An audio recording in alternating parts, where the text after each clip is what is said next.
숨이 막혔다. 사방이 온통 좁고 답답한 공간이었다. 서울 근교 신도시의 허름한 고시원방. 창문은 작고 옆방에선 밤늦게까지 알 수 없는 소음이 들려왔다. 공동 샤워실과 화장실은 늘 습했고 퀴퀴한 냄새가 났다. 이곳이 지난 몇 년간 내가 살아온 세상의 전부였다. 이름 김민준, 나이 30 초반. 가진 것 하나 없이 혈혈단신 상경에 오직 하나의 목표만을 향해 달려왔다. 내 집 마련. 어린 시절에 나는 투명인간 같았다. 부모님에게는 눈에 넣어도 아프지 않을 골든차일드 김준영, 내 3살 아래 동생뿐이었다. 준영이는 원하는 것은 뭐든 가질 수 있었고 나는 준영이가 쓰고 남은 것 혹은 아예 받지 못하는 것들로 만족해야 했다. 준영이가 나를 괴롭히고 물건을 부숴도 부모님은 늘 형이니까 동생한테 져줘야지, 내가 먼저 잘못했겠지라며 준영이 편을 들었다. 나는 이유 없이 혼나기 일쑤였고 맞기도 했다. 집은 나에게 안전한 공간이 아니었다. 숨막히는 감옥이었다. 고등학교를 졸업하자마자 집에서 나왔다. 부모님은 붙잡지 않았다. 오히려 짐 하나라도 줄어 홀가분하다는 얼굴이었다. 그 후로 가족과는 거의 연락하지 않았다. 명절에 어쩌다 만나도 나는 여전히 찬밥 신세였고 준영이와 그의 가족은 부모님 아파트에 얹혀 살며 그곳을 제 집처럼 누렸다. 나는 그들이 불편했고 그들 역시 나를 불편해했다. 특히 준영이의 아내 이지혜는 처음부터 나를 무시하고 조롱했다. 대학까지 나왔으면서 육아를 핑계로 일은 전혀 하지 않고 준영이 돈만 축내는 주제에 늘 잘난 척하며 나를 깔봤다. 내가 힘든 아르바이트를 전전하며 고시원에 산다는 이야기를 듣고는 준영이와 함께 비웃었다는 소식도 전해 들었다. 그래, 나는 그때 정말 비참했다. 가진 것 없고 기댈 곳 없는 신세. 하지만 그 비참함은 나를 더 강하게 만들었다. 이를 악물고 돈을 모았다. 남들 놀 때 일했고 남들 먹을 때 굶었다. 옷 한 벌 제대로 사입지 않았고 친구들과 어울려 술 한잔 기울이는 사치도 부리지 않았다. 그렇게 10년 가까운 시간을 버텼다. 오직 내 이름으로 된 집을 갖겠다는 일념 하나로. 그 집이 나에게는 단순한 건물이 아니었다. 과거에 나에게서 빼앗겼던 안전함, 인정, 그리고 존중의 상징이었다. 그리고 마침내 그 목표를 이루었다. 서울 근교 신도시에 있는 작은 아파트. 남들이 보기엔 대단치 않을지 몰라도 나에게는 피와 땀으로 쌓아올린 성체와 같았다. 대출을 끼긴 했지만 오랜 시간 모은 돈으로 계약금을 치르고 잔금을 마련했다. 등기부 등본에 내 이름 석자가 찍히는 순간 세상 그 무엇과도 바꿀 수 없는 해방감과 성취감을 느꼈다. 내 힘으로 누구의 도움도 없이 이룬 것이었다. 아파트로 이사한 후 나는 조용히 새 삶을 시작했다. 이 소식을 알린 건 가장 친한 친구 2명뿐이었다. 그들은 진심으로 축하해 주었고 함께 집들이를 하며 기쁨을 나누었다. 나는 그들에게서 난생 처음 느껴보는 진정한 지지라는 것을 받았다. 하지만 행복은 잠시였다. 어떻게 알았는지 아파트 구매 소식이 부모님과 준영이네 귀에 들어갔다. 아마도 친척 중 누군가가 흘렸거나 내가 친구들과 찍은 사진을 보고 짐작했을 것이다. 그리고 며칠 후 불길한 예감이 현실이 되었다. 주말 오후 초인종 소리가 요란하게 울렸다. 확인해보니 부모님, 준영이, 이지혜, 그리고 아이들까지 온 가족이 문 앞에 서 있었다. 예고도 없이. 나는 당황했지만 애써 침착하게 문을 열었다. 문이 열리자마자 기다렸다는 듯 우르르 안으로 밀고 들어왔다. 마치 관광객처럼 집안 구석구석을 살피며 감탄사를 내뱉었다. 아이고 민준아, 네가 이런 좋은 아파트를 샀구나. 정말 대단하다. 어머니는 과장된 목소리로 말했다. 아버지는 묵묵히 집안을 둘러보며 고개를 끄덕였다. 준영이는 거실을 서성이며 와, 형, 집 진짜 넓다. 우리 부모님 댁보다 훨씬 넓네? 라고 말했다. 이지혜는 묘한 미소를 지으며 집안을 훑어보았다. 그 미소는 칭찬이 아니라 무언가를 계산하는 듯한 차가운 기색이었다. 그들은 곧 안방, 작은 방들을 차례로 둘러보았다. 이지혜는 특히 아이들 방으로 쓸만한 작은 방 2개를 보며 여기는 우리 하준이 방 하면 좋겠네. 여기는 서연이랑 얘나 같이 쓰면 딱이겠다며 마치 이미 자신들의 집인 양 말했다. 나는 속으로 불쾌했지만 일단 상황을 지켜보기로 했다. 거실에 다시 모여 앉자 부모님이 본론을 꺼냈다. 어머니는 내 손을 잡고 애처로운 표정으로 말했다. 민준아, 네가 이렇게 잘 돼서 정말 기쁘다. 그런데 내 동생 준영이네가 좀 딱하잖니. 애들은 넷이나 되는데 부모님 댁에서 다 같이 살려니 얼마나 좁고 불편하겠니. 내 아파트는 혼자 살기엔 너무 넓고. 아버지가 거들었다. 내가 형인데 동생 좀 도와야지. 가족끼리 돕고 살아야 하는 거 아니냐. 준영이도 합세했다. 형, 나도 알아서 살고 싶은데 애들 때문에 쉽지 않아. 형처럼 혼자면 상관없는데 난 부양할 가족이 있잖아. 형은 혼자니까 이 넓은 집 다 필요 없잖아. 우리가 여기서 같이 살면 안 될까? 아니, 그냥 우리가 여기서 살고 형은 전에 살던 작은 방에서 지내도 되잖아? 이지혜는 옆에서 고개를 끄덕이며 말했다. 맞아요, 아주버님. 아주버님은 혼자시잖아요. 저희는 애가 넷이나 돼요. 애들한테도 넓은 공간이 필요해요. 아주버님은 저희한테 이 집을 양보해 주시는 게 당연한 거 아니에요? 기가 막혔다. 당연하다니? 내가 이 집을 사기 위해 얼마나 고생했는데, 내가 힘들 때 나를 비웃던 사람들이 이제 와서 가족을 들먹이며 내 것을 내놓으라니. 나는 그 순간 주머니에 스마트폰을 꺼내 녹화 버튼을 눌렀다. 당연하다고요? 나는 목소리를 낮춰 물었다. 제가 이 집을 사기 위해 얼마나 고생했는지 아세요? 당신들이 저를 비웃을 때 저는 하루 벌어 하루 사는 신세였어요. 그때 당신들은 저를 도와주기는커녕 손가락질했죠. 그런데 이제 와서 제가 이룬 걸 내놓으라고요? 그게 당연한 거라고요? 이지혜는 눈을 동그랗게 뜨며 말했다. 아니, 그건 그때 때고 지금은 상황이 다르잖아요.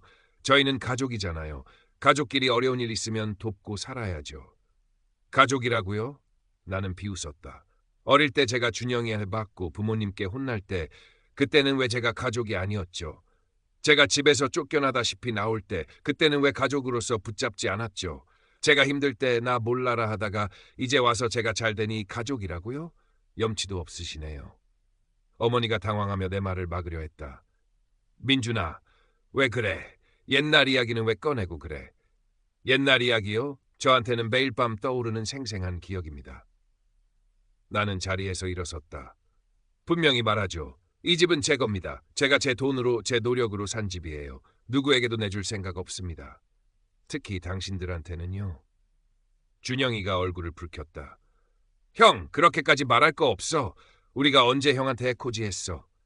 해코지, 어릴 때 네가 나한테 한 짓들 잊었어? 부모님은 그걸 다 보고도 방치했지. 그리고 형수는 저한테 무슨 말들을 했는지 기억 안 납니까? 나는 이지혜를 똑바로 쳐다보았다. 그녀는 시선을 피했다. 당신들한테 이 집을 내줄 바에는 차라리 부숴버리는 게 나아요. 이지혜가 갑자기 눈물을 글썽이며 말했다. 아주버님, 어떻게 그렇게 매정하세요? 저는 애가 넷이나 있는데 갈 데가 없어요. 그건 당신들 사정이죠. 애를 넷이나 낳으면서 왜 미래 계획은 안 세웠습니까? 준영이 월급으로 감당이 안 되면 형수도 일을 해야죠. 대학까지 나왔다면서요. 이 말에 이지혜는 벌컥 화를 냈다. 지금 저한테 일하라는 거예요? 제가 애들 키우느라 얼마나 힘든데. 아주버님은 혼자라 모르시겠지만 육아가 얼마나 힘든 줄 알아요. 모르긴요. 부모님이 형수 애들 다 키워주고 계시잖아요. 형수는 집에서 뭐 하는데요? 준영이 돈으로 명품이나 사고 놀러 다니는 거 다 알아요. 이지혜는 얼굴이 하얗게 질렸다. 그녀는 자리에서 벌떡 일어나 나에게 달려들려 했다. 뭐라고? 이 싸가지 없는 게. 준영이가 이지혜를 붙잡았다. 지혜야, 진정해. 놔! 저 자식 눈가를 확 긁어버릴 거야. 이지혜는 발버둥 쳤다. 나는 휴대폰 녹화 화면을 그대로 들고 있었다. 이거 다 녹화되고 있습니다. 여기서 한 발자국만 더 움직이면 경찰에 신고하고 폭행죄로 고소할 겁니다. 나는 단호하게 말했다. 어머니가 기겁하며 말했다. 민준아, 왜 그래? 고소라니. 왜 그러냐고요? 당신들 때문에 이럽니다. 당장 이 집에서 나가세요. 안 그러면 진짜 경찰 부를 겁니다. 분위기가 순식간에 얼어붙었다. 부모님은 당황했고 준영이는 이지혜를 진정시키느라 진땀을 뺐다. 이지혜는 분을 사귀지 못하고 씩씩거렸다. 결국 부모님이 나서는 수밖에 없었다. 알았다, 알았어. 우리가 나갈게. 민준아, 그런데 내가 일주일 안에 마음 바꾸길 바란다. 가족끼리 이러는 거 아니다. 어머니는 마지막까지 미련을 버리지 못했다. 마음 안 바꿀 겁니다. 그리고 다시는 찾아오지 마세요. 나는 차갑게 대답했다. 이지혜는 나를 노려보며 준영이 손에 이끌려 나갔다. 부모님도 마지못해 뒤따랐다. 문이 닫히자마자 나는 안도의 한숨을 내쉬었다. 하지만 동시에 분노가 치밀어 올랐다. 어떻게 이럴 수가 있지? 가족이 돌아간 후 나는 곧바로 행동에 나섰다. 가족 단체 채팅방과 내가 관리하는 소셜미디어 계정, 가족 일부와 친척들이 팔로우하는 애 오늘 있었던 일을 상세히 올렸다. 과거의 편애와 방치, 그리고 오늘 벌어진 집 강탈 시도까지. 녹화했던 영상 중 일부, 가족이 집을 요구하고 이지혜가 폭력적으로 변하는 부분도 함께 올렸다. 나는 그들이 먼저 거짓말을 퍼뜨리기 전에 진실을 알려야 했다. 예상은 적중했다. 글을 올리자마자 친척들 사이에서 난리가 났다. 댓글과 개인 메시지가 빗발쳤다. 대부분은 나를 걱정하고 지지하는 내용이었다. 민준이가 얼마나 고생해서 산 집인데 준영이네가 너무했네. 영호 형네가 애를 망쳐놨어 등등. 몇몇 친척은 부모님과 준영이네 행동을 믿을 수 없다며 경악했다. 물론 몇몇은 그래도 가족인데 너무 심한 거 아니냐. 어른들한테 그렇게 대하면 안 된다며 나를 비난했지만 대세는 이미 김민준 쪽으로 기울었다. 부모님과 준영이네도 내가 글을 올린 것을 알게 되었다. 아마도 자신들도 상황을 왜곡하여 올리려 했을 테지만 내가 먼저 선수친 덕분에 거짓말을 할 타이밍을 놓쳤다. 그들은 변명 대신 침묵하거나 극소수의 편을 들어주는 친척들에게만 억울함을 호소하는 수밖에 없었다. 일주일 후 부모님과 준영이가 다시 아파트 현관 앞에 나타났다. 초인종을 미친 듯이 누르고 문을 두드렸다. 나는 문을 아주 조금만 열고 미리 설치해둔 현관 카메라를 켜서 녹화하고 있음을 알렸다. 민준아, 문 좀 열어봐. 내 엄마 아빠랑 동생이다. 어머니가 애원하듯 말했다. 왜 오셨습니까? 다시는 찾아오지 말라고 했을 텐데요. 나는 차가운 목소리로 대답했다. 아버지가 버럭 소리를 질렀다. 내가 지금 부모한테 할 소리야? 문 안 열어? 억지로 들어오시려면 경찰 부를 겁니다. 이미 저번 일로 신고할 건 충분히 쌓였습니다. 어머니가 아버지를 말렸다. 그리고는 다시 애처로운 목소리로 말했다. 민준아, 네가 마음을 바꿨을까 해서 왔지. 준영이 내가 정말 힘들어한다. 내 동생 좀 도와주면 안 되겠니? 사랑하는 동생이잖니. 나는 어머니의 말에 어이가 없었다. 사랑하는 동생이라고요?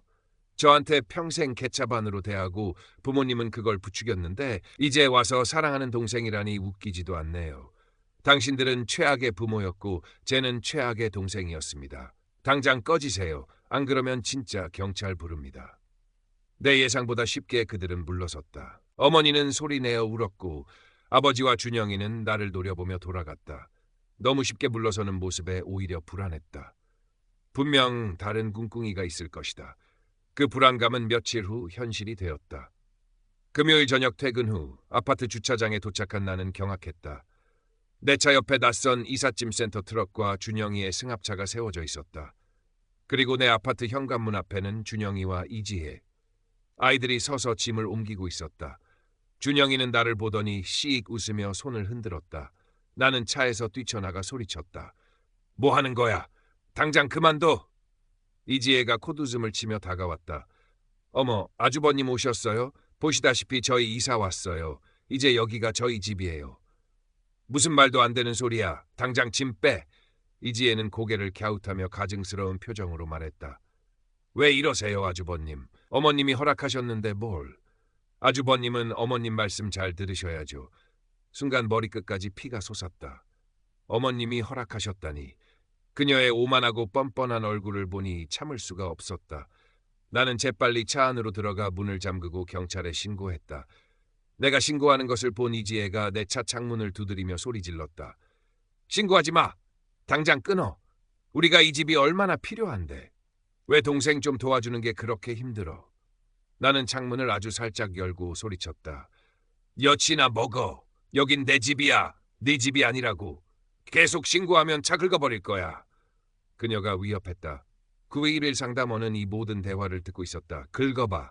그럼 재물손괴로 고소할 테니까. 나는 단호하게 말했다. 이지혜는 잠시 망설이더니 뒤로 물러섰다. 경찰이 도착했을 때 준영이와 이지혜는 아이들과 함께 내 아파트 안으로 들어가 문을 잠근 상태였다. 나는 경찰에게 상황을 설명하고 아파트 등기부등본과 내 주민등록증을 보여주며 내가 합법적인 소유자임을 증명했다.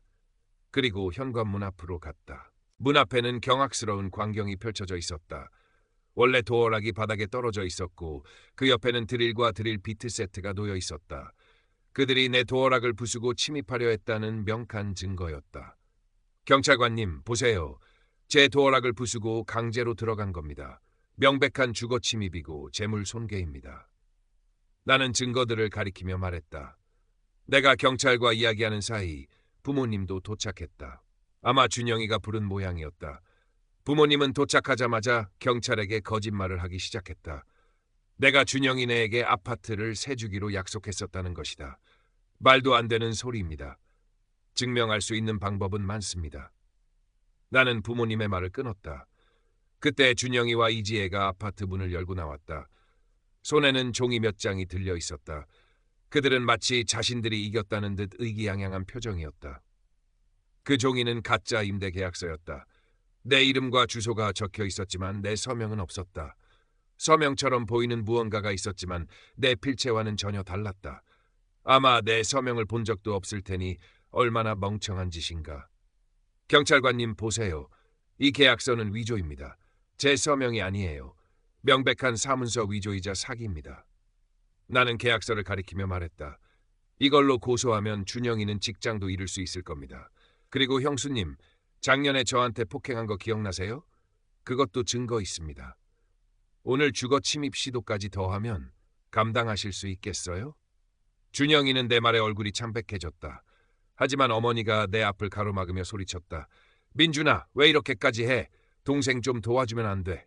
애들이 있잖아. 어머니, 그렇게 동생이 불쌍하면 어머니 아파트를 주시죠. 왜 남의 것을 뺏으려 하세요? 나는 소리쳤다. 경찰관이 어머니와 나를 떼어놓았다.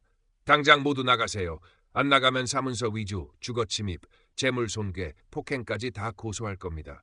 준영이 애들 생각해서 한번 봐주는 겁니다. 마지막 기회예요. 나는 단호하게 말했다. 부모님은 그제야 사태의 심각성을 깨달은 듯했다. 어머니는 체념한 얼굴로 이지혜에게 다가가 조용히 무언가 말했다. 아버지는 준영이에게 말했다. 이지혜는 갑자기 소리내어 울기 시작하며 가짜 계약서를 갈기갈기 찢어 공중에 뿌렸다. 경찰관이 쓰레기 줍지 않으면 과태료를 부과하겠다고 하자 이지혜는 울면서 종이 조각을 주워 담았다. 준영이는 아이들에게 짐을 다시 싸라고 지시했다. 아이들은 울음을 터뜨렸고 큰아들 하준이는 자기 방이 생기는 줄 알았는데 아니라며 서럽게 울었다. 이지혜와 준영이는 아이들을 불러 모아 불쌍한 가족 코스프레를 시도했다. 아이들은 입술을 떨며 애처로운 눈빛을 보냈고 이지혜는 배를 문지르며 당시 넷째 임신 중 슬픈 강아지 같은 표정을 지었다. 준영이는 가장 불쌍한 표정을 지으며 말했다. 형, 제발 이러지 마. 우리가 여기서 살아야 해. 나는 흔들리지 않았다. 계속 짐 싸. 시간 없어. 아이들과 이지혜는 울음을 더 크게 터뜨렸다. 준영이가 나에게 소리 질렀다. 형은 만족해? 형 때문에 우리 가족이 살 곳이 없어졌어. 이기적인 자식. 나는 미친 듯이 웃었다. 이기적? 이건 나누는 게 아니라 뺏는 거야. 그리고 울어봤자 소용없어. 너는 더 이상 내 동생이 아니야. 어릴 때처럼 내 것을 멋대로 뺏으려 드는 자격지심 덩어리일 뿐이지. 준영이는 욕설을 퍼부었지만 경찰관이 제지했다. 나는 경찰관들에게 그들이 완전히 떠날 때까지 남아달라고 요청했고 경찰관들은 흔쾌히 그러겠다고 했다. 마침 다른 경차 2대가 더 도착하여 경찰관이 총 4명으로 늘어났다. 이는 가족에게 더 큰 압박이 되었다. 나는 준영이에게 그들이 새로 설치하려 했던 도어락 열쇠를 달라고 했다. 준영이는 망설이다가 열쇠를 길 건너편 하수구에 던져버렸다. 경찰관이 그를 꾸짖었고 결국 하수구 뚜껑을 열고 열쇠를 찾아와야 했다. 그는 잔뜩 더러워진 채 열쇠를 내 손에 던졌다. 다시는 찾아오지 마세요. 당신들 모두. 나는 마지막으로 말했다. 어머니는 네가 이러면 우리는 너를 호적에서 팔 거야 라고 소리쳤다. 나는 비웃었다. 호적에서 판다고요? 아이고 무서워라. 그럼 이제 명절에 가서 당신들한테 찬밥 신세 안 돼도 되겠네요. 어릴 때 저한테 그렇게 개차반으로 대하고 준영이만 편애했으면서 준영이가 나중에 장기 이식이라도 필요하면 절대 안 줄 겁니다. 당신들이 저한테 그랬던 것처럼 그냥 참으세요. 부모님은 내 말에 할 말을 잃었다. 4명의 경찰관들도 그들을 매우 비판적인 시선으로 바라보았다. 경찰 앞에서 과거의 부당함을 폭로하는 것은 효과가 있었다. 그들은 더 이상 아무것도 할 수 없었다. 어머니는 울면서 걸어갔고 아버지는 분노와 수치심으로 얼굴이 붉어진 채 서 있었다. 준영이는 아이들을 안고 패배한 모습이었다. 이지혜는 잔디밭에 주저앉아 분통을 터뜨리고 있었다. 결국 그들은 짐을 다시 트럭에 싣고 아파트를 떠났다. 짐을 싸는 동안에도 어머니는 몇 번이고 아직 늦지 않았어. 준영이 좀 도와주면 안 되겠니라며 애원했지만 나는 단호했다. 닥치고 짐이나 싸세요. 당신들 돈도 필요 없고 다시는 그렇게 살고 싶지도 않습니다. 어릴 때 저한테 한 짓들을 생각하면 당신들과 거래하는 건 악마와 거래하는 것 같아요. 이지혜는 이 말을 듣고 다시 한번 분통을 터뜨리며 짐 상자를 던지고 바닥에 앉아 울었다. 모두가 짐을 다 싣고 떠날 때까지 그녀는 그 자리에 앉아 있었다. 그들이 떠나기 전 나는 부모님에게 지난 세월 동안 나에게 했던 모든 부당한 일들을 쏟아냈다.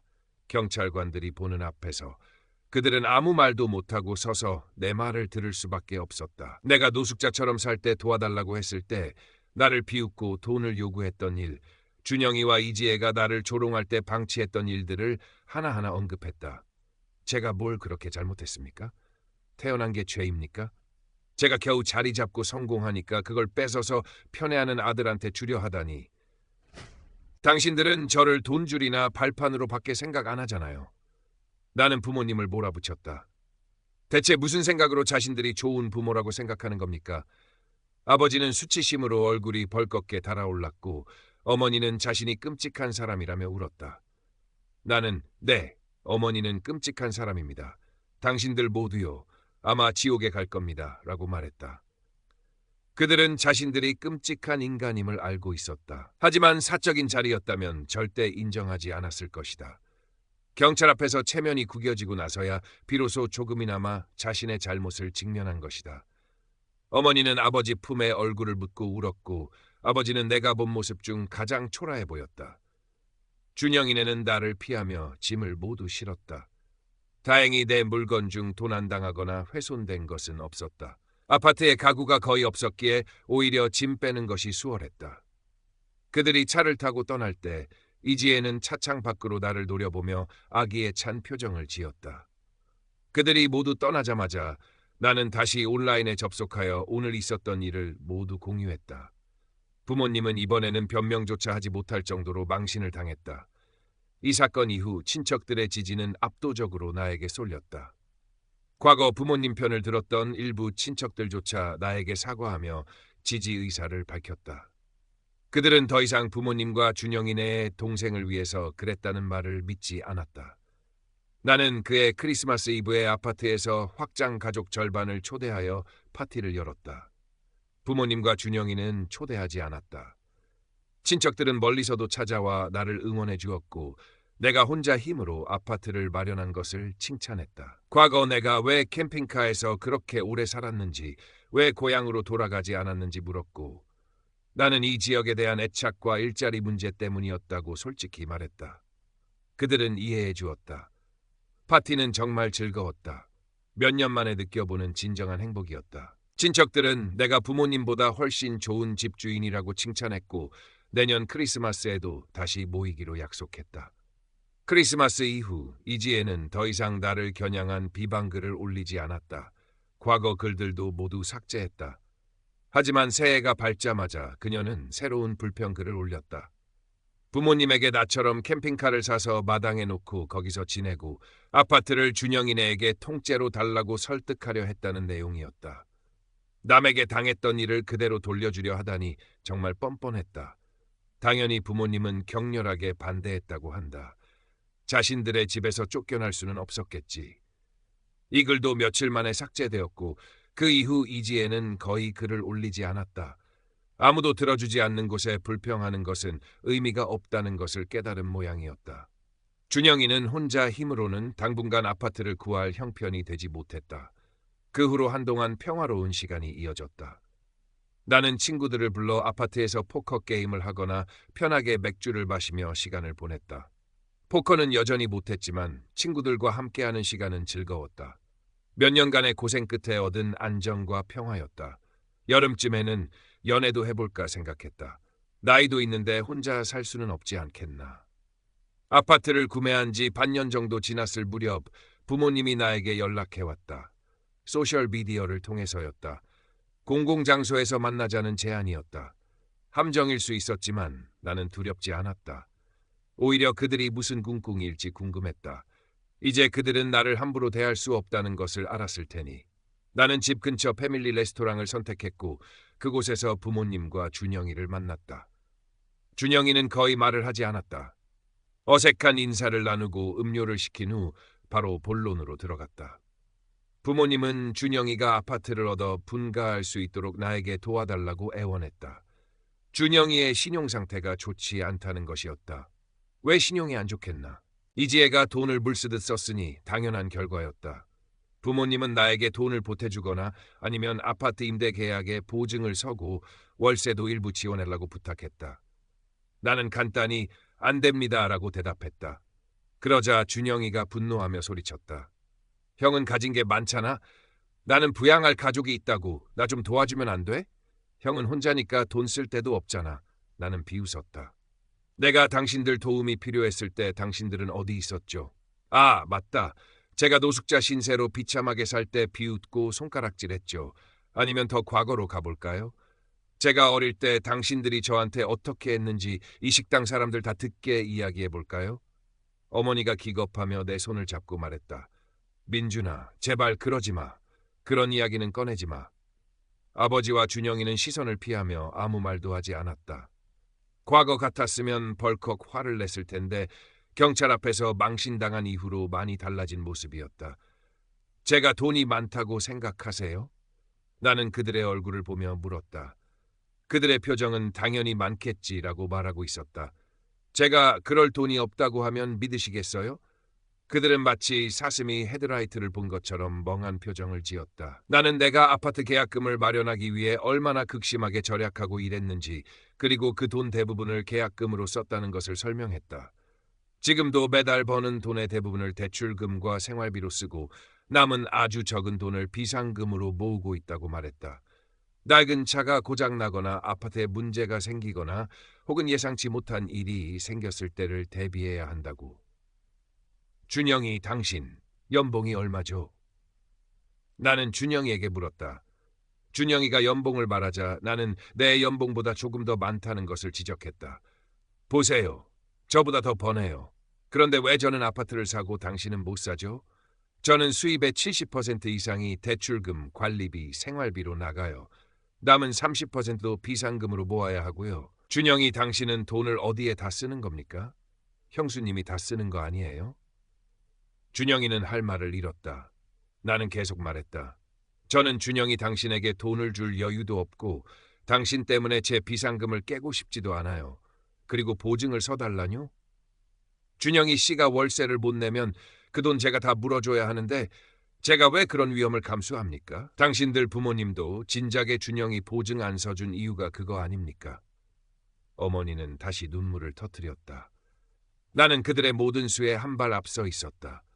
나는 ATM 기계가 아니고 바보도 아니었다. 그들에게 똑똑히 말했다.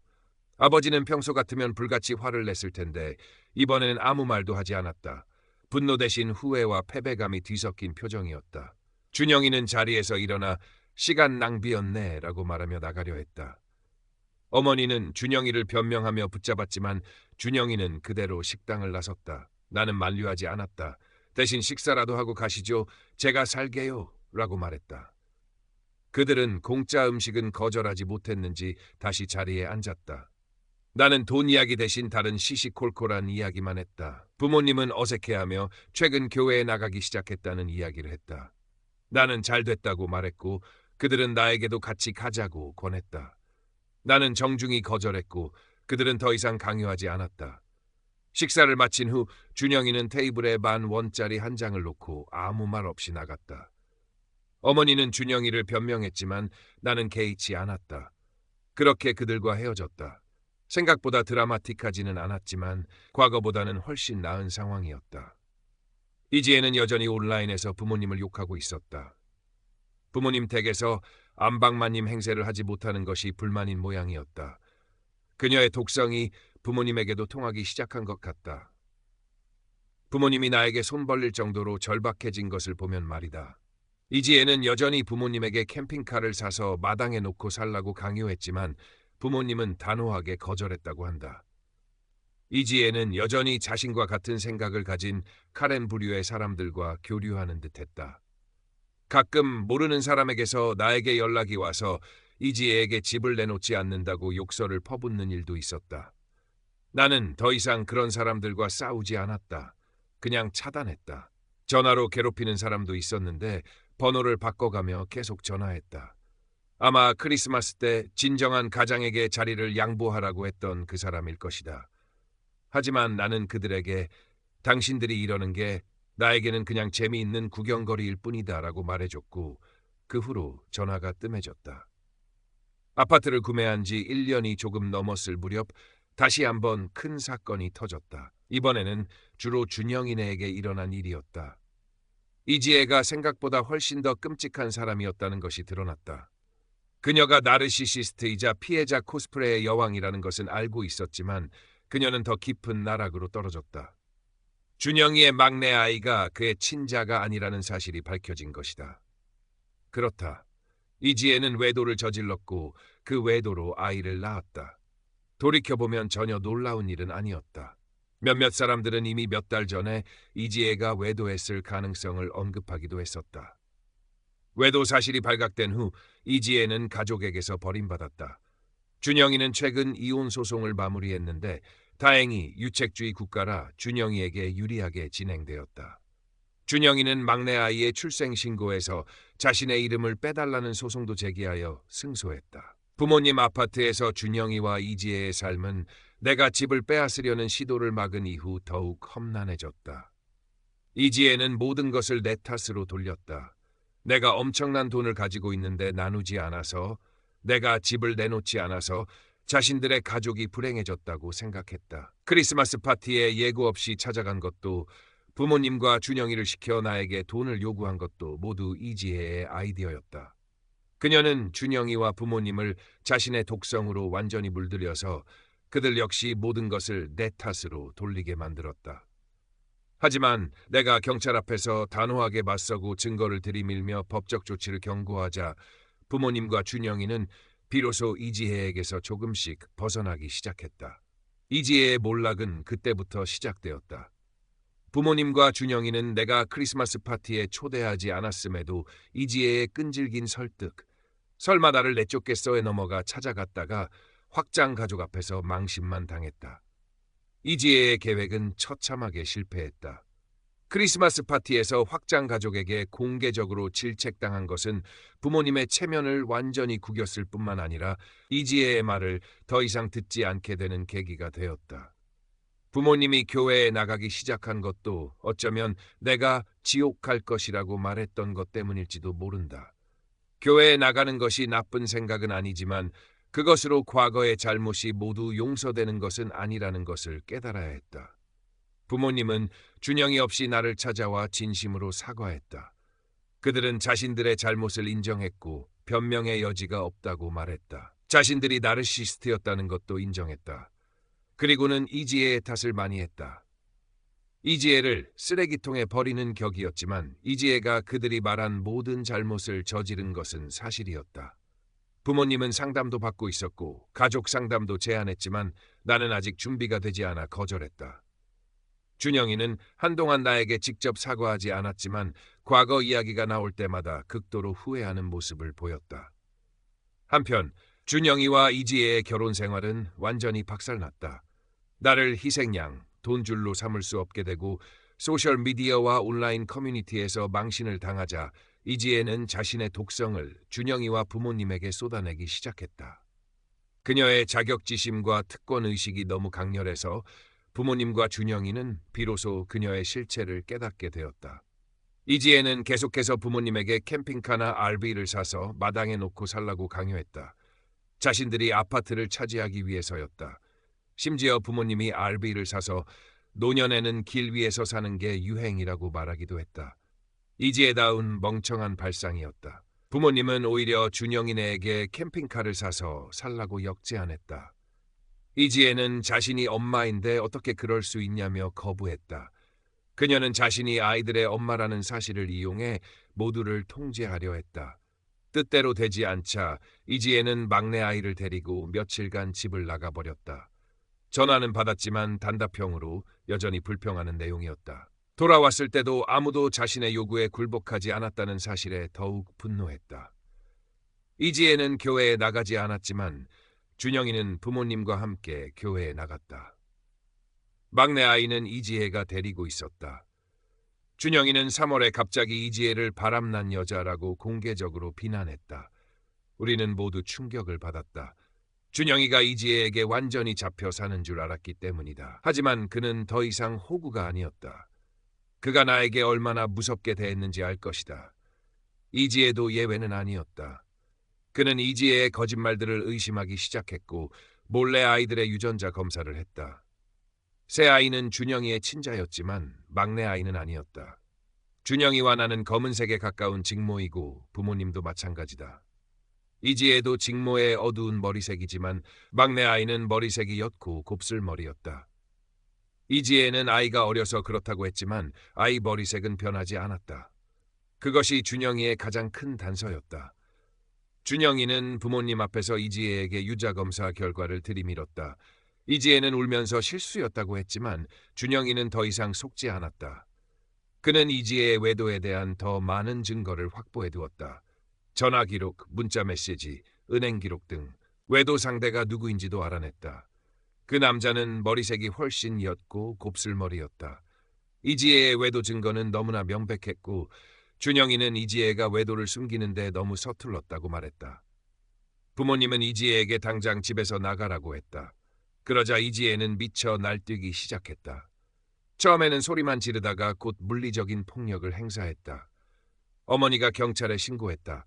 이지혜는 현행범으로 체포되었다. 긴 손톱으로 준영이와 아버지를 심하게 핥히었고 말리던 큰아들 하준이의 눈에 멍을 들게 하고 코피를 나게 할 정도로 때렸다. 준영이는 이지혜와 대치할 때 자신의 휴대폰으로 녹화하고 있었고 경찰은 그 증거로 이지혜를 폭행죄로 체포했다. 이지혜의 부모님이 와서 보석금을 내고 그녀를 데리고 갔다. 며칠 후 이지혜는 나에게 찾아왔다. 내가 다음 타겟이 된 것이다. 현관문을 열자마자 그녀는 망상에 찬 헛소리를 늘어놓았다. 내가 레딧에 글을 올린 것을 비난하며 내가 자신의 인생을 망친 자격지심 덩어리라고 소리쳤다. 그녀는 무언가에 취한 듯 눈빛이 이상했고 평소보다 더 미친 것 같았다. 어린 자녀를 둔 엄마는 세상에서 가장 신성한 존재라며 내가 집을 내놓는 것은 가족을 부양하기 위해 당연히 해야 할 일이었고 내가 그랬다면 자신들의 가족이 해체되지 않았을 것이라고 주장했다. 내가 말을 하려 하자 그녀는 나를 밀치고 입을 막으려 했다. 손톱을 세워 나를 긁으려 하는 자세였다. 나는 단호하게 말했다. 지금 당장 손 떼세요. 그리고 저는 당신이 이러는 거 다 현관 카메라로 녹화하고 있습니다. 카메라라는 말에 그녀는 당황했다. 나는 그녀에게 냉혹한 말을 퍼부었다. 자격지심? 누가 누구한테 자격지심이라고 하는 겁니까? 당신이야말로 극심한 자격지심 덩어리예요. 당신은 아무것도 스스로 읽어낸 게 없잖아요. 남편 속여서 바람 피우고 애까지 낳고 어머니한테 애들 다 맡기고 준영이 돈 다 탕진하고 내 집 뺏으려고 사기치고 무단 침입까지 시도했잖아요.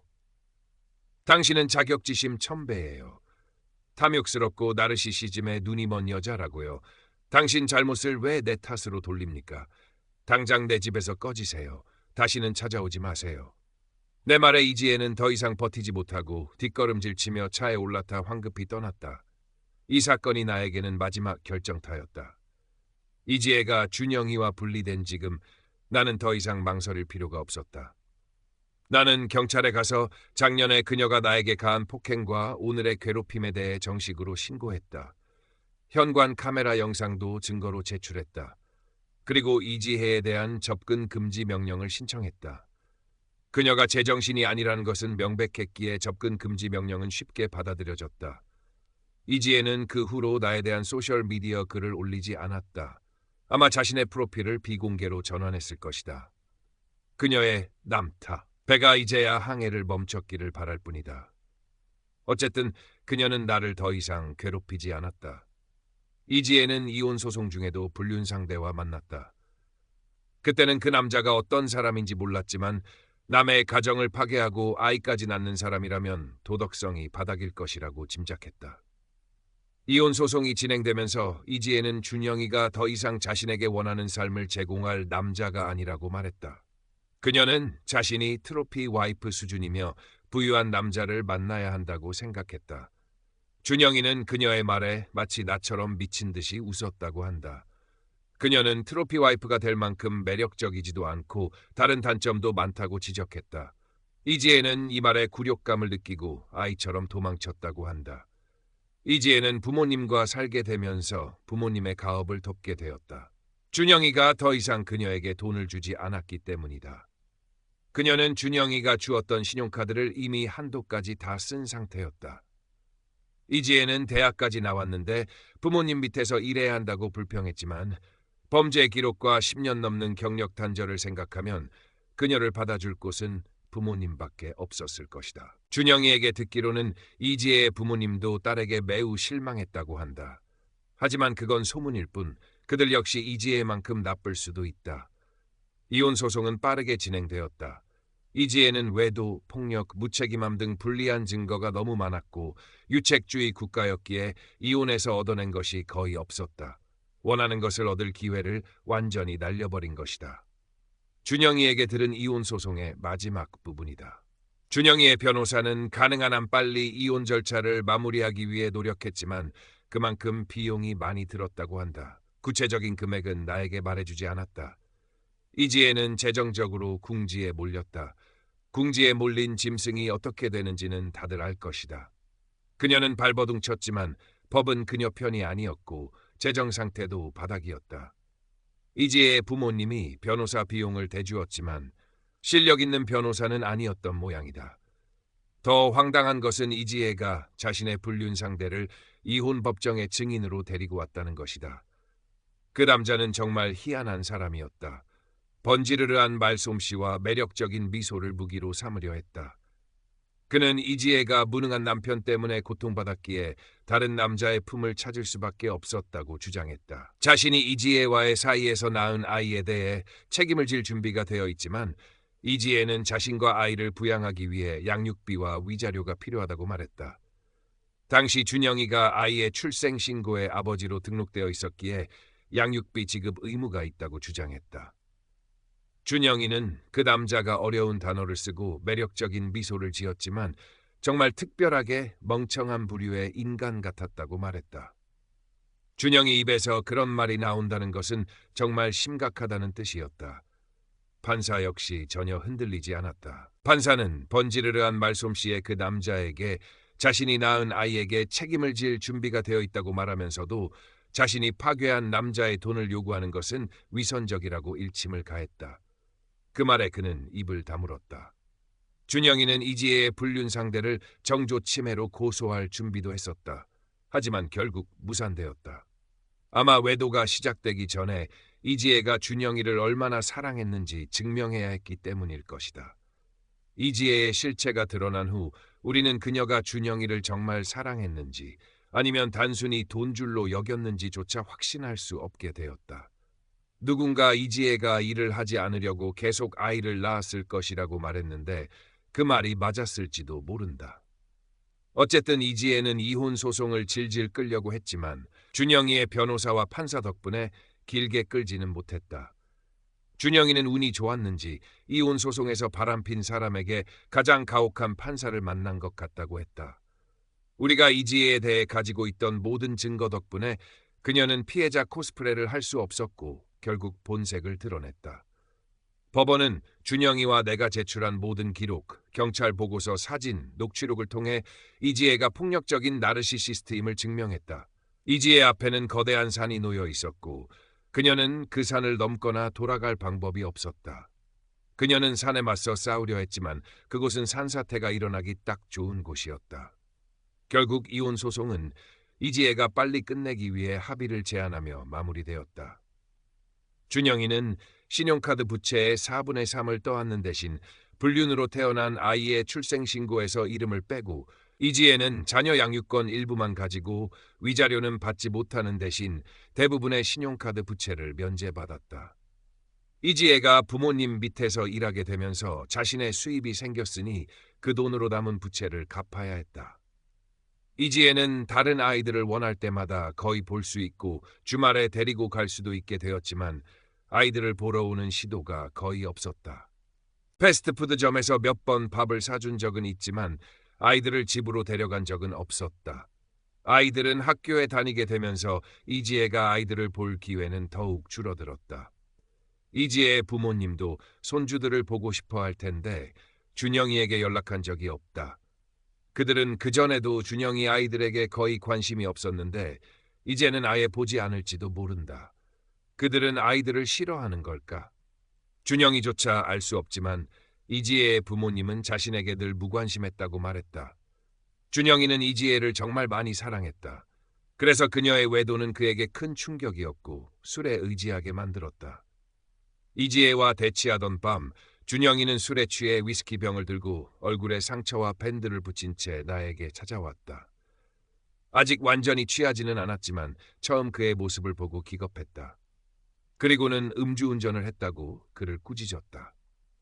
하지만 그에게는 바람핀 곧 전처가 될 여자의 배신이 더 큰 문제였다. 우리는 몇 시간 동안 내 아파트가 아닌 캠핑카에서 함께 시간을 보냈다. 준영이는 병째 위스키를 마시며 자신이 바보였다고 이지혜와 결혼한 것을 후회한다고 울었다. 이제 그는 이지혜를 그 여자라고 부른다. 그래서 전지혜가 그녀의 별명이 되었다.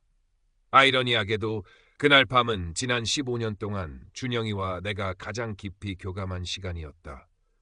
그는 나에게 직접적으로 사과하지는 않았지만 자신이 끔찍한 인간이고 여자 보는 눈이 없었다고 말했다.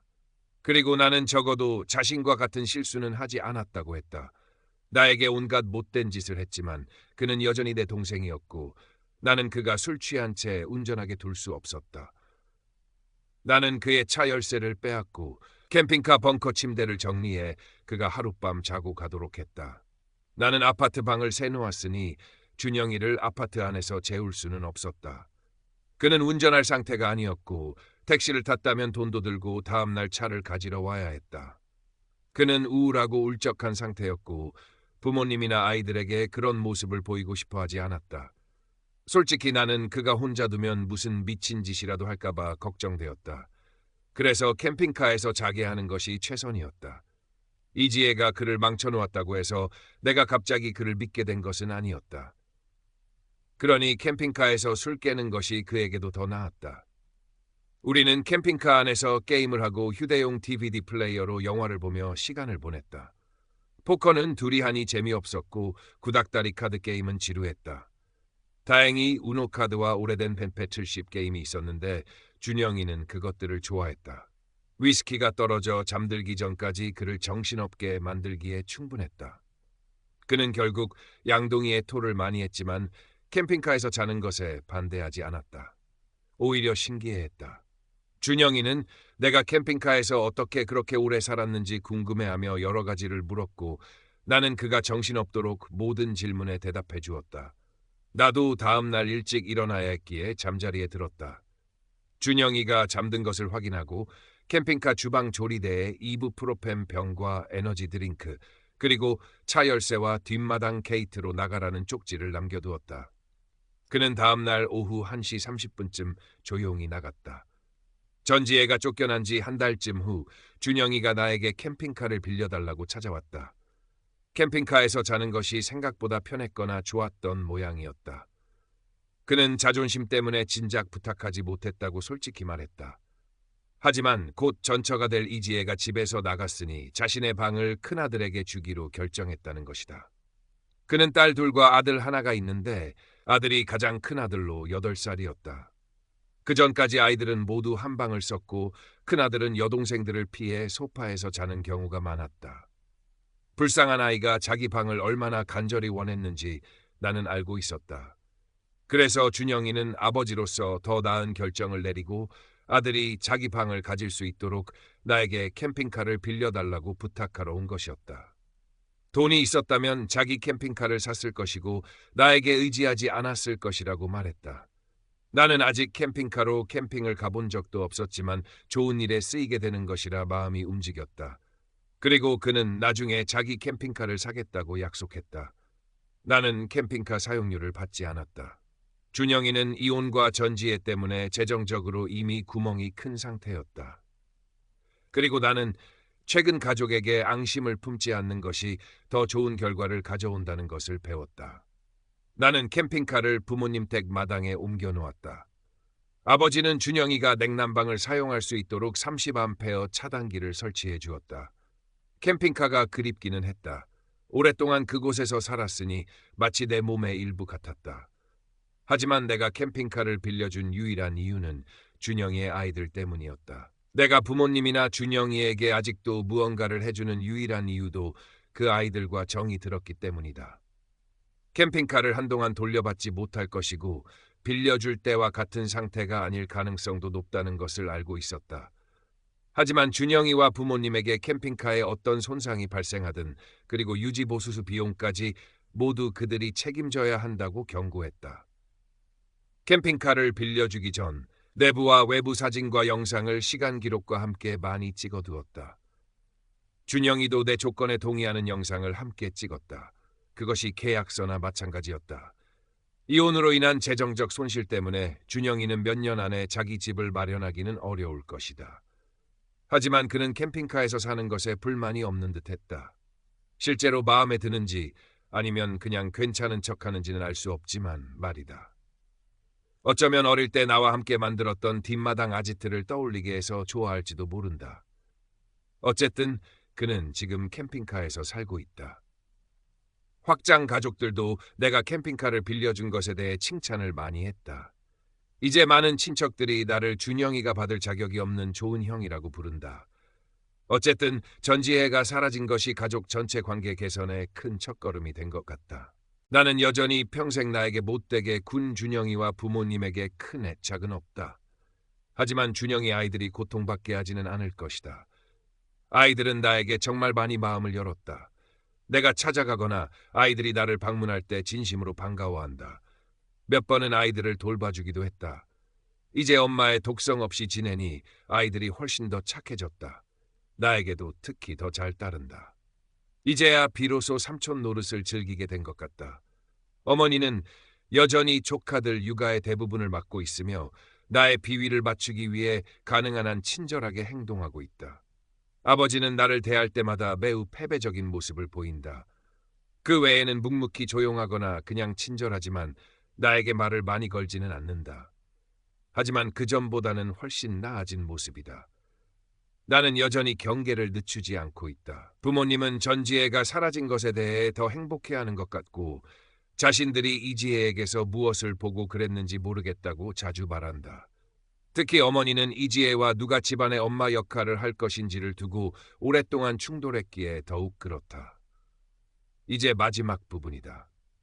이혼과 동시에 준영이는 친자가 아닌 아이의 출생신고에서 자신의 이름을 빼달라는 소송을 제기했다.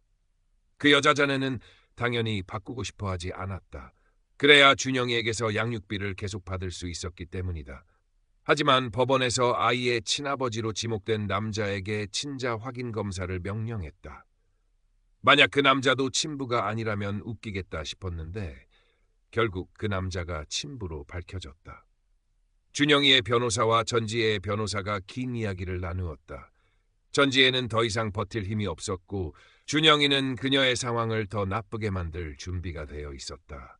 그녀는 당 준영이와 싸울 재정적 여력이 없었고 출생신고를 변경하는 데 동의했다. 전지혜를 임신시킨 그 번지르한 말솜씨의 남자는 부모로서 재정적 책임을 지겠다고 나섰지만 전지혜와는 결국 헤어졌다. 그는 준영이의 변호사를 통해 자신과 전지혜가 헤어졌으며 더 이상 준영이를 괴롭히지 않겠다고 전해왔다. 준영이가 그 남자의 소셜미디어 계정을 알려줘서 들어가 보니 그 남자는 자신이 계획하지 않았던 아이에게 재정적 책임을 져야 한다는 것과 이 나이에 이럴 수는 없다며 불평하고 있었다. 준영이 변호사가 알아본 바로는 그 남자는 40살이 조금 넘었다고 한다. 나이보다 어려 보이지만 결코 젊은 남자는 아니었다. 그 후 그는 자신의 온라인 프로필을 비공개로 전환했다.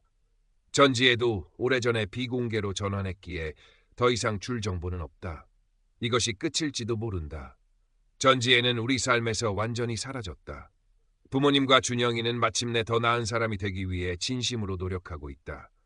나는 놀랍게도 삼촌으로서 행복하고 내 아파트는 여전히 내 것이다. 놀랍지 않게도 전지에는 내 레딧 글을 보았다. 나에 대한 접근 금지 명령 때문에 변호사를 통하지 않고는 나에게 연락할 방법이 없었고, 이혼 소송으로 재정적으로 바닥난 그녀는 변호사를 선임할 여력도 없었을 것이다. 그래서 그녀는 준영이에게 불평하며 나에게 레딧 계정을 삭제하라고 말해달라고 요구했다. 하지만 준영이는 이미 내 최근 글들을 읽었고 더 이상 신경 쓰지 않았다. 그는 내 글들이 자신이 과거에 얼마나 끔찍한 인간이었는지 상기시켜주는 역할을 한다며 그것 때문에 잠 못 이루지 않는다고 말했다. 게다가 내가 그에게 온갖 못된 짓을 했음에도 불구하고 여전히 자신을 도와주고 있지 않느냐며 나에게 화낼 이유가 없다고 했다. 부모님도 내가 있을 때는 준영이와 나를 공평하게 대하려고 노력했다. 아버지는 여전히 나에게 말을 많이 걸지 않지만 말이다.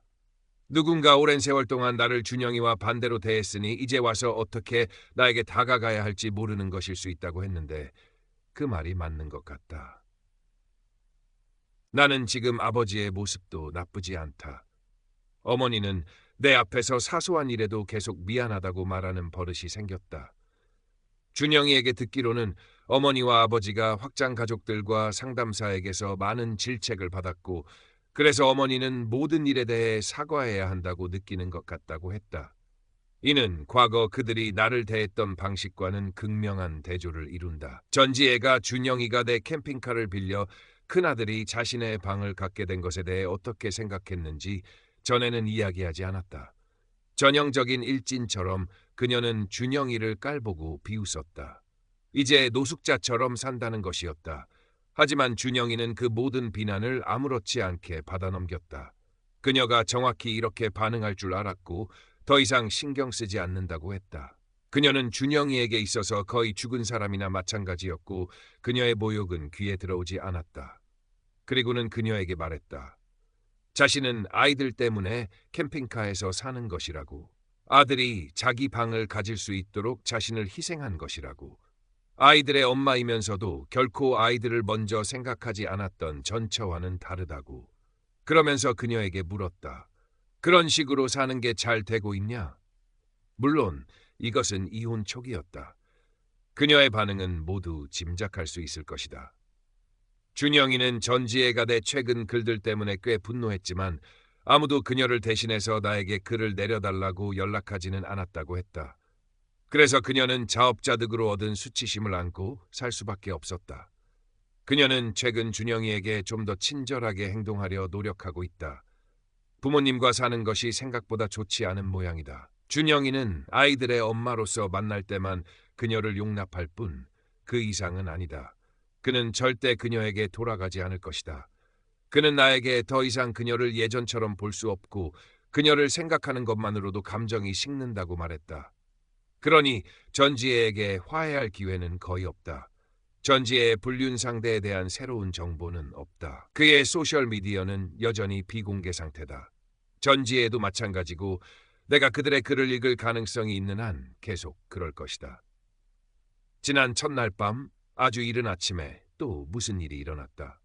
나는 전지혜라고 의심하지만 카메라에 찍힌 사람은 두꺼운 운동복을 여러 겹 껴입고 얼굴을 감쌌으며 큰 안경으로 눈을 가리고 있었다. 남자인지 여자인지 구분하기 어려웠다. 걸어서 왔기에 차를 식별할 수도 없었다. 하지만 전지혜의 키와 비슷해 보이기는 했다. 이것만으로는 증거가 되지 않는다. 만약 전지혜였다면 그녀는 내가 카메라를 설치한 것을 알고 있었을 것이다. 그래서 유치한 복수를 위해 얼굴과 몸을 가린 것은 아마 몇 년 만에 처음으로 똑똑한 행동이었을 것이다. 대학 학위를 드디어 써먹은 셈인가 낡은 픽업 트럭에 계란을 던지는데 말이다. 계란 던진 사람은 새벽 3시쯤 나타났다. 나는 깊이 잠들어 아무 소리도 듣지 못했다. 그날 밤 나타난 사람이 누구든 재빨리 계란 10개 정도를 내 트럭 전체에 던졌다. 다행히 더 이상의 피해는 입히지 않았고 마지막 계란을 던지자마자 번개처럼 사라졌다. 아침에 출근하려다 그 난장판을 보았다. 점심시간에 근처 세차장에서 트럭을 돌렸다. 대부분의 계란은 씻겨 나갔지만 퇴근 후 좀 더 문질러야 했다. 계란은 페인트에 좋지 않지만 트럭은 90년대 모델이라 이미 새 것 같지는 않았다. 나는 사진을 찍고 CCTV 영상을 증거로 경찰에 신고했지만 아직 아무런 결과도 나오지 않았다. 사소한 짜증과 세차 비용 $5 외에는 실질적인 피해는 없었다. 만약 전지혜가 한 짓이라면 그녀는 계란만 던지고 페인트를 긁거나 타이어를 찢지 않을 만큼은 똑똑했다. 그래서 보험 처리가 필요하지 않았다. 경찰 신고는 아마 10대들의 장난으로 치부될 것 같았다. 그들이 바쁘다는 것을 알지만 적어도 신고 기록은 남겨두면 나중에 비슷한 일이 생겼을 때 도움이 될 것이다. 나는 무슨 일이 더 일어날지 궁금해서 지금까지 글을 올리지 않고 기다렸다. 하지만 아무 일도 일어나지 않았다. 다시 평화롭고 조용한 일상으로 돌아왔다. 혹시 이런 일이 다시 일어날 경우에 대비해 좋은 조언이 있다면 감사하겠다. 추가로 길거리 사람들에게 혹시 내 차에 계란을 던진 사람을 본 카메라가 있는지 물어보았다. 카메라 없어요부터 할로윈이라 장난치는 애들이 많아요. 그냥 넘어가세요 라는 반응까지 다양했다. 도움이 된 몇몇 사람들은 내가 너무 늦게 물어봐서 영상이 자동 삭제되었을 것이라고 말했다. 그러니 계란 던진 사람은 잡히지 않은 셈이다. 하지만 만약 전지혜였다면 차가 카메라에 찍히지 않도록 운동복을 입고 반 마일 정도를 걸어왔을 것이다. 그녀가 그 노력이 같이 있었을지 의문이다. 내년에 다시 나타날지 두고 봐야겠다. 나는 계란 던진 사람의 사진을 인쇄해서 몇 장 전봇대에 붙여두기도 했다. 이제 최소한 동네 사람들은 알고 있을 것이다. 아파트 방을 새놓은 세입자들은 이 일에 관여하지 않았는데 그들을 탓하지 않는다. 그들의 문제가 아니니까. 이것이 내가 가진 모든 정보의 끝일지도 모른다. 전지혜는 우리 삶에서 사라졌다. 부모님과 준영이는 마침내 더 나은 사람이 되기 위해 진심으로 노력하고 있다. 나는 놀랍게도 삼촌으로서 행복하고